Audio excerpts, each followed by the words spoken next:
আছেন তোমরা? আশা করছি সবাই ভালো আছেন। আমিও খুব ভালো আছি।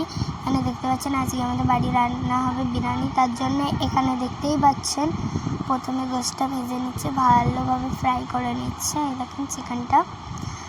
আর একটা মজার কথা বলবো, আমার উনুনে আজকে রান্না হচ্ছে, মানে আমার ছোট্ট একটা উনুন আছে, সেখানে রান্না হচ্ছে। আর আশা করছি ভিডিওটা ভালো লাগবে, তোমরা পুরো শেষ অবধি দেখবে কেমন লাগবে।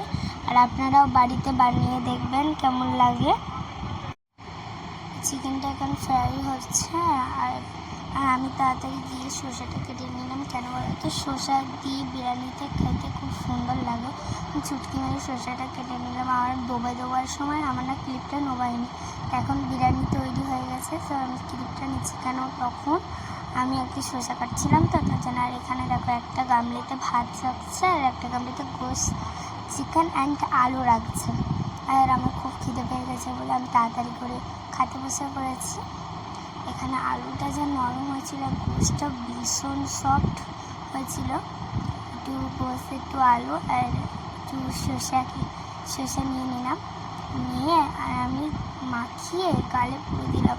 যা লেগেছে না, অন্যখান কী বলবো, আমি এখন ভয় দিচ্ছে আমার গাল থেকে, এখন মানে পানি উঠছে। কী সুন্দর হয়েছিল। আপনারাও বাড়িতে বানিয়ে দেখবেন কেমন লাগে। দারুণ হয়েছিল। টাটা, আল্লাহ হাফেজ, সবাই ভালো থাকবেন।